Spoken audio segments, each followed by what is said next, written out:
Memang nggak dosa, halal artinya. Tapi Allah dalam hadis abghadul halali indallah at-thalaq.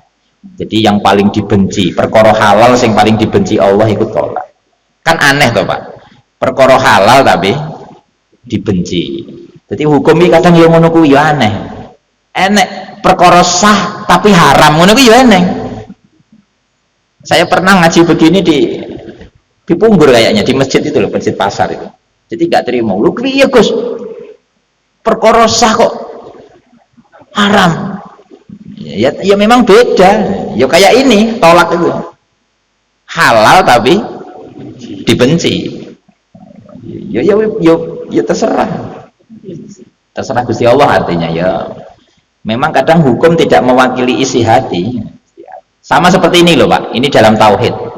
Dalam tauhid. Allah itu kan bebas tuh. Artinya menjadikan manusia ini kafir, menjadikan Fir'aun utawa Abu Jahal menjadi kafir dan masuk neraka. Ini bebas. Memang Allah yang punya kehendak Abu Jahal untuk dimasukkan neraka. Tapi tetap Allah memerintah secara lisan, secara syariat, Allah yang memerintah manusia untuk jangan masuk neraka. Tetap Allah menyuruh para manusia untuk sholat, ibadah, dan itu semua menjadi sebab surga. Secara perintah disuruh baik, tapi tetap Allah menciptakan manusia yang seburuk Abu Jahal untuk neraka. Nah, jadi memang kadang begitu, antara kehendak dan perintah itu kadang ya beda. Allah kehendaknya ya membuat Fir'aun, kehendaknya biar Fir'aun masuk neraka. Jadi kehendaknya begitu, tapi perintahnya Allah yang memerintahkan semuanya untuk masuk surga. Wasari'u ila magfiratin min rabbikum wa jannatin arduhas samawat. Nah itu ya. Jadi kadang memang ya begitu, antara kehendak, keinginan dan hukum atau perintah itu enggak sejalan. Jadi ya terserah Gusti Allah. Makanya kan dulu ada debat para wali. Kita itu secara iman harus iman pada qada qadar, khairihi wa syarihi. Baik buruknya qada qadar itu semua dari Allah. Jadi kalau Allah menciptakan setan itu ditakdir buruk, ya terserah Allah.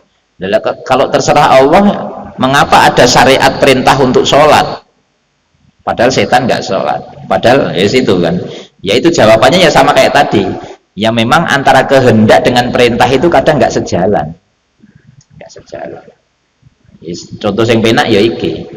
Allah menghalalkan talak, tapi di satu sisi Allah benci. Nah, ini kan aneh. Ya nggak usah dianggap aneh, biasa mawon. Jadi cara pikirannya awal dulu kan gini, kalau memang dibenci ya diharamkan saja ya Allah, mestinya ngono, tapi ada kan nggak iso protes. Ya wis terserah Gusti Allah. Jadi abghadul halal indallahi at-thalaq. Nah niku. Jadi hati-hati. Pernah Pak, niki cerita nggih ngentek-ngentekne wektu daripada mumet ngaji. Ini cerita. Aisyah itu pernah rewel Aisyah memaki-maki Kanjeng Nabi. Biasa nggih kalau perempuan kesel itu ya pelampiasannya ke suami. Nabi itu dengan sabarnya itu diem saja, hanya didengarkan. Nah setelah itu sampai Abu Bakar itu dengar. Abu Bakar itu siapanya Aisyah, bapaknya. Abu Bakar itu bapaknya Aisyah. Sampai Abu Bakar itu dengar. Ternyata anak perempuanku masih ngomel-ngomeli suaminya. Akhirnya Bapak Imoro setelah datang tanpa komen apa-apa, Abu Bakar tuh langsung ngaplok Aisyah Bu. Aisyah masih rewel ngomel-ngomel ke Kanjeng Nabi, ditampar sama Abu Bakar. Bak! Sampai ada ulama yang menerangkan itu sampai berdarah. Bak! Berdarah. Lah itu lucunya, justru malah Nabi yang misah. Malah Nabi yang misah. Udah, jangan.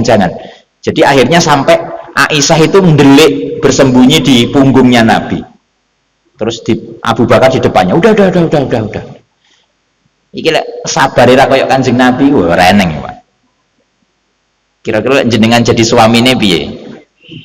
Malah seneng ya. Oh, Pak, terusno Pak, wi terai rodok aku ya kupingku panas ket mau. Arepe tak kaplok mesakne anak-anak. Lek awake dhewe ngono, Pak. Nggih, leres jenengan, Pak. Jadi artinya mertua mendukung mantu lanang. Iki Nabi malah enggak, malah dipisah. Pun, jangan. Terus akhirnya ngoten, jangan. Biar istriku tak didik sendiri, pun. Tanggung jawab bapak. Nah, makanya terus akhirnya itu jadi hukum fikih.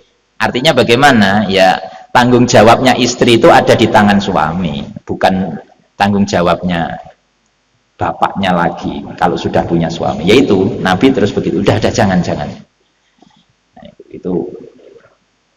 Tapi dengan begitu Nabi nggak mau mencerai.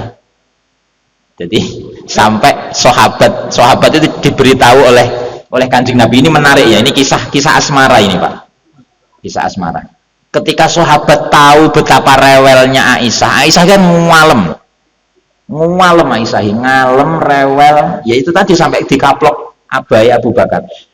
Sebegitu rewelnya Aisyah, Kanjeng Nabi itu masih membela. Sampai ngomong ke sahabat, jangan kalian ikut-ikut membenci Aisyah. Jangan kalian ikut-ikut membenci Aisyah. Karena Aisyah itu istri yang paling spesial. Sebab saya itu pernah waktu masih tidur bareng Aisyah itu turun wahyu. Artinya Aisyah kan spesial, Pak. Isik kumpul bojo iki lho turun wahyu. Iku lek orang Aisyah nggak tahu, nggak pernah. Selain Aisyah ketika Nabi kumpul dengan istri, nggak pernah ada wahyu turun.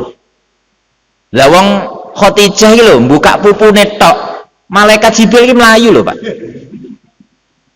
Khadijah buka betisnya itu, buka betisnya tok, buka aurat. Malaikat Jibril itu melayu. Lah kok iki Aisyah tidur bareng dengan Kanjeng Nabi tapi wahyu turun. Artinya kan spesial ini berarti Aisyah ini.